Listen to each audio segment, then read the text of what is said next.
Have you ever felt like you're shouting into the wind, praying, affirming, begging, only to be met with a deafening silence from the world around you? The reason is simple, yet it is the greatest secret of all.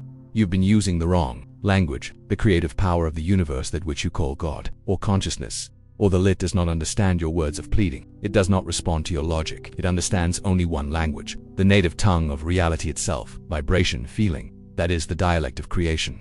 And today, you will become fluent. Stay with me to the end, and you will learn how to bypass the noise of the world and communicate directly with the power within. You will stop asking for a new life, and you will start broadcasting it into existence. You have been told that the word is power.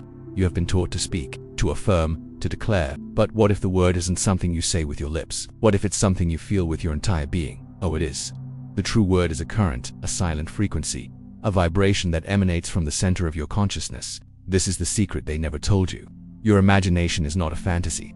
It is the very workshop of God, and its primary tool, its only language, is vibration. When you dare to imagine, you are not just seeing a mental picture. You are tuning yourself to a reality that already exists. You are generating a hum, a signal, a powerful magnetic pull that draws the form of your desire into your world. This is the operant power. This is the great mystery. Your words are echoes, but your feeling is the source. It is the vibration that shapes the unseen into the seen. Stop shouting at the world to change. It cannot hear you. Instead, turn within and change the vibration from which you operate.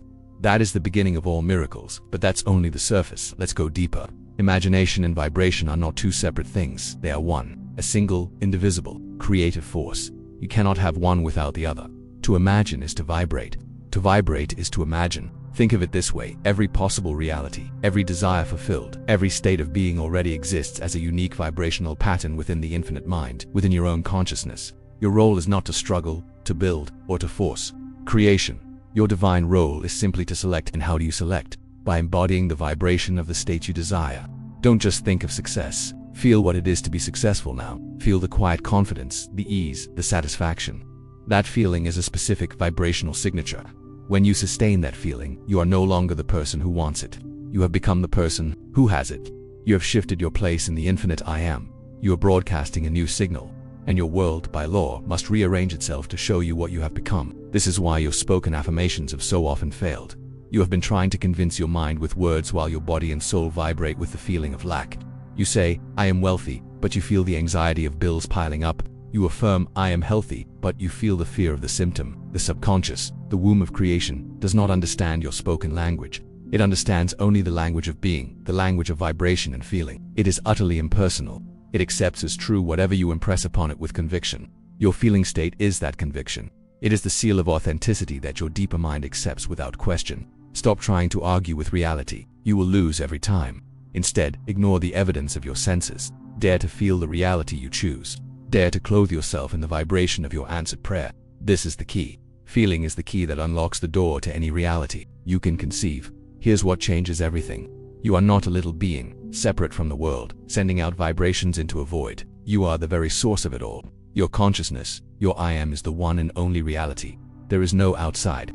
Therefore, the vibration you embody isn't a request sent to the universe. It is the universe itself reconfiguring around your state of being. It is the substance of the world bending to your assumption. When you truly occupy the vibration of your wish fulfilled, you are not attracting it. You are experiencing it as the only present reality. The old world of problems and lack becomes a shadow, a memory of a state you no longer occupy. It has no power because you have withdrawn your attention, your life force from it. You are the operant power. You are God in action. The vibration you hold in your consciousness is not a signal. It is the very fabric of the world you will walk upon. See it now. Feel it. The creative word is the silent, sustained vibration of your wish fulfilled. It is the fusion of your imagination and your feeling. This is not a technique you learn. It is a power you awaken, a power that has been yours all along. For your entire life, you have been creating your reality through this very law, but you have been doing it unconsciously, dictated by your moods, fears, and assumptions. Now, you are awake. Now, you can choose. You can consciously select the state you wish to experience and generate its corresponding vibration. You are moving from being a slave to circumstance to being the master of your inner world.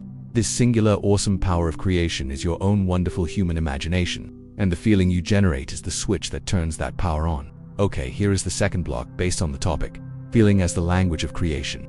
So now you understand that your vibration is the cause of your reality. But what is the source of that vibration? It is your feeling. Feeling is the secret. It is the true language of creation, the one dialect that your deepest self understands perfectly.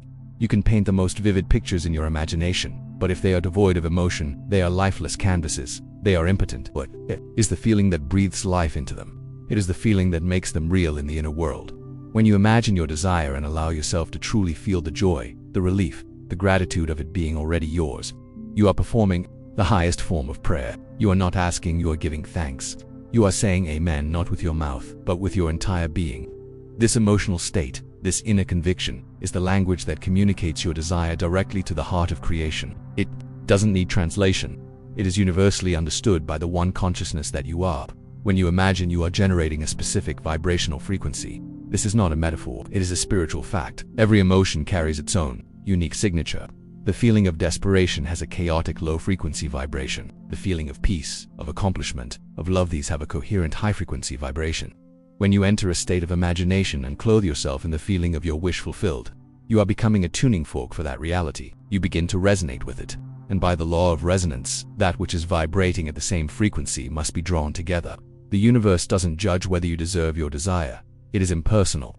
It simply matches your outer world to the frequency of your inner world. Your emotional state is the signal, it is the cause. The physical manifestation is only the effect, the inevitable echo in the mirror of space of what you have first established as true within you. This is why so many fail. They try to communicate their desire from a state of longing. They say, I want a new home, but the feeling they are truly broadcasting is, I am unhappy with where I live. The universe doesn't hear the words, it responds to the dominant feeling. It feels your dissatisfaction and gives you more circumstances to be dissatisfied with. It is a perfect, unflinching mirror. To change the reflection, you must change what you are. You must change the feeling. Stop telling the universe what you want. It already knows every potentiality. Instead, show it who you are. Communicate your selection through the language of emotion. Assume the feeling of having it. What would it feel like right now if it were true?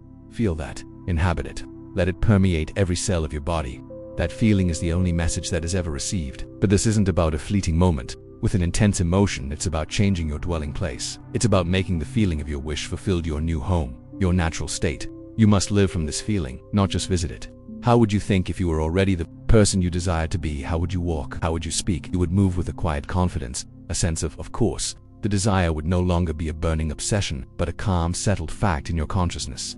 This is the state you must achieve, a state of serene assumption. Practice feeling this reality until it feels more real than the world your senses currently report. This persistent feeling-toned assumption is the language of creation. It is the silent, powerful communication that rearranges your world while you sleep. You already are that which you seek. You just have to feel it to be. So, now go deeper. Once you have successfully captured this feeling, this vibration of the end result, your work is done. Your only remaining responsibility is to remain faithful to that inner state. Do not be concerned with the how or the when. The means will appear. A bridge of incidents will unfold before you, often in the most surprising and natural ways, to lead you to your destination.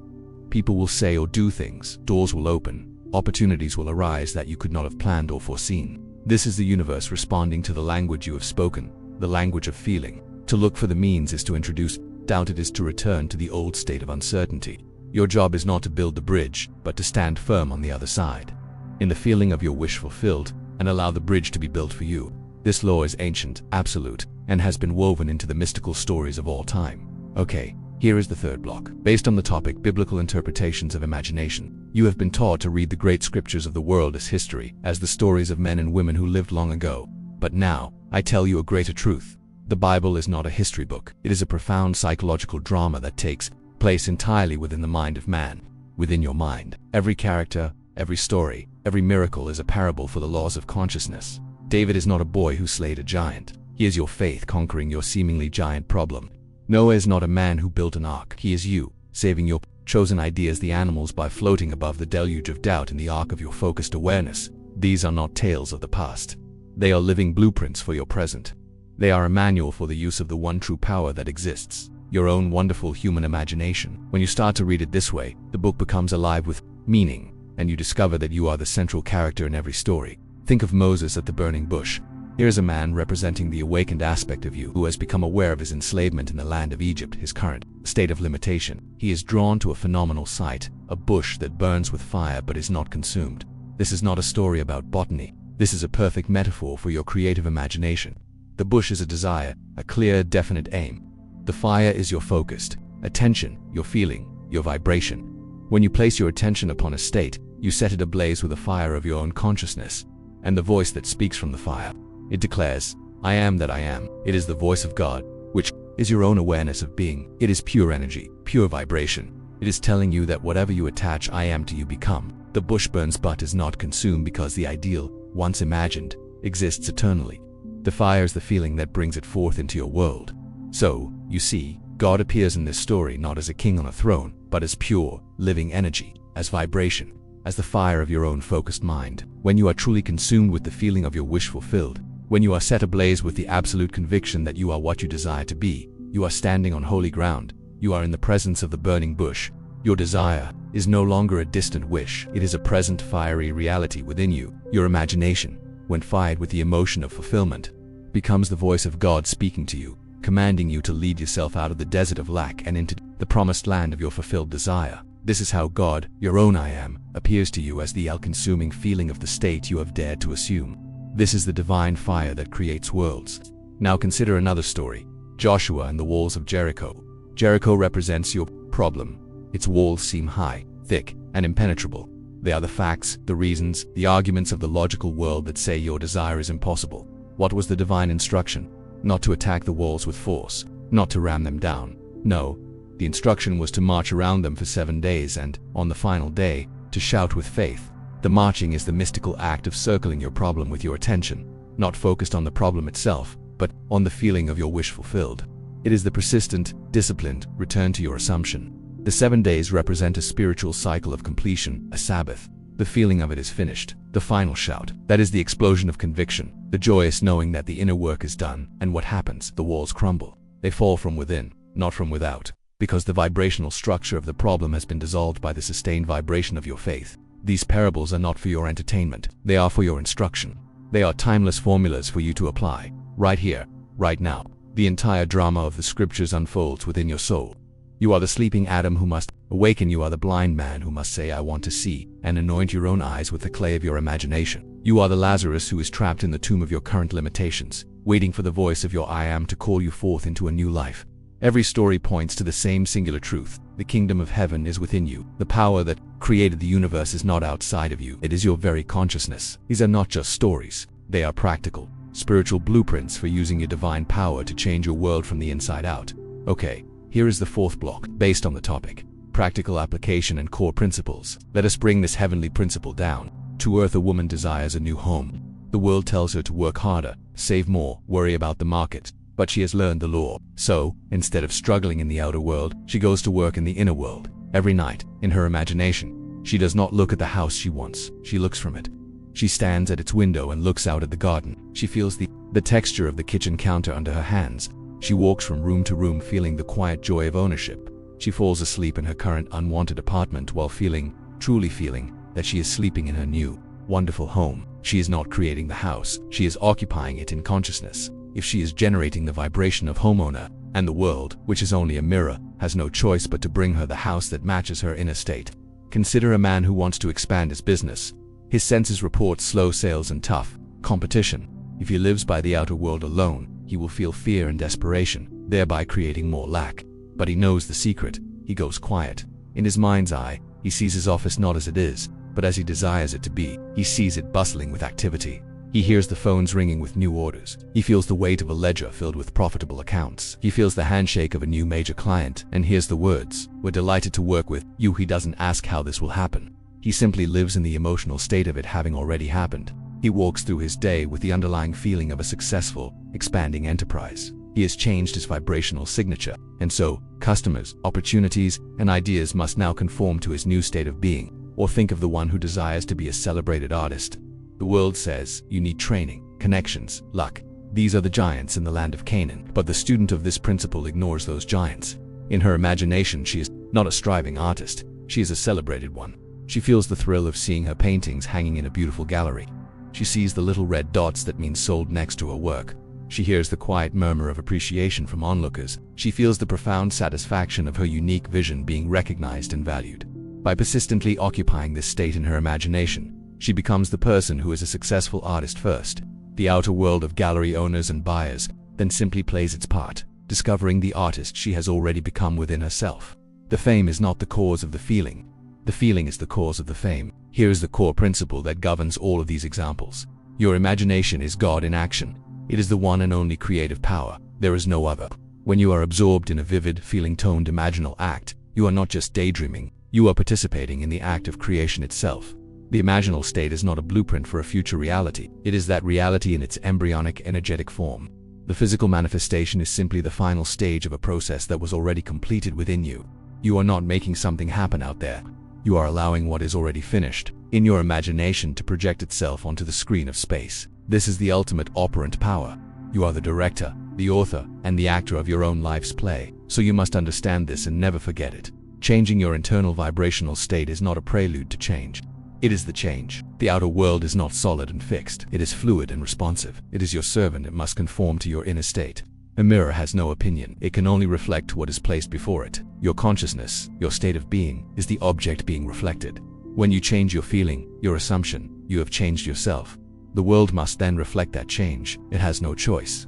This is not a philosophy of wishful thinking. This is the fundamental, unshakable law of the universe. Your inner world weaves the tapestry, and your outer world merely displays the pattern. Now let us apply this unwavering principle to the things you have been taught are most solid and difficult to change. Now let us apply this law to what you believe to be the most solid realities, your finances and your physical body. You chase after money, believing it is an external thing you must earn through struggle. This is a profound misunderstanding. Money is not the prize. It is a shadow, a symbol of the inner state of abundance. You do not manifest money. You embody the feeling of wealth. You embody the vibration of freedom. As long as you look at your empty bank account and feel lack, you are commanding your world to remain empty. You are praying fervently for poverty. To change this, you must have the audacity to ignore the evidence of your senses. Close your eyes to the facts of the outer world and go within. What would it feel like if all your bills were paid? If you had more than enough? Feel that. Feel the ease, the relief, the generosity. That feeling is the true substance of wealth. To manifest abundance, you must assume the state of being abundant. Don't just visualize stacks of cash. That is meaningless. Instead, ask yourself, how would I feel if I were already financially secure? Then, capture that feeling. In your imagination, do the things you would do. Are you generously tipping a waiter? Are you buying gifts for loved ones without a thought of the cost? Are you looking at your bank statement and feeling a quiet thrill of security? To persist in this inner action until the feeling of wealth becomes your natural state of mind, you are impressing your subconscious mind with a new reality. And since your outer world is nothing more than your subconscious mind objectified, must produce the wealth that corresponds to your inner conviction. The universe is not responding to your need. It is responding to your alignment with the state of abundance itself. Now, for what you consider the ultimate limitation, the physical body, you desire to change a physical attribute, perhaps your height, your health, or your appearance. You have been taught that the body is a fixed biological machine. I tell you, your body is a projection of your consciousness. It is your deepest set of assumptions made visible. The foundation of your entire being is your I am, your awareness, and that awareness is formless. To change the physical, you must first change the belief and the feeling you hold about your body. You must withdraw your attention from the undesirable, attribute and place it entirely on the reality you choose to embody. Your body is not your master. It is the servant of your mind, and it will, in time, conform to the blueprint you impress upon it through sustained feeling-toned imagination. How do you do this? If you desired to be taller, you would not strain or stretch. You would go into your imagination and feel what it is like to be taller. In your mind's eye, you would look at the world from a higher vantage point. You would feel yourself reaching for an object on a high shelf with perfect ease. You would feel the sensation of looking down slightly when speaking to a friend. You would walk through the world in your imagination as the taller person, feeling the confidence and naturalness of it, until this new sensory experience feels more real than your present physical limitation. You are not trying to change flesh. You are changing the conscious pattern that is projecting the flesh. You persist in this new feeling, this new assumption of self, and you have planted the seed for a change that defies all the logic of men. Ultimately, it all returns to this one truth: the universe, which is your own consciousness, does not respond to desperation or struggle. It responds only to the alignment of your belief and your feeling. To struggle for money is to scream that you are poor. To fight with your body is to affirm its imperfections. This is the path of futility. The true path is one of faith and surrender. Faith in your imagination as the only creative power, and surrender to the feeling of the wish fulfilled. Believe in the reality of your inner world above all else. Your inner state of being, the state you choose to occupy and feel as true as the one and only cause. Your wealth, your health, your entire world are nothing but the effect. You are not a victim of circumstance. You are the sole creative power, selecting worlds with your assumption. The life you knew before this moment is finished. It was only the shadow of a past assumption. You are no longer hoping for change. You are commanding it from within. Your feeling right now is the only operant power. So, the only question that matters is this: what reality are you assuming is true right now? Let me know in the comments below. What feeling, what vibration awoke inside you while you were listening? Subscribe to this channel and activate the notification bell, because your true power is just beginning to stir. And if this message opened a door within you, the next video will show you what lies on the other side. Click it now and go deeper.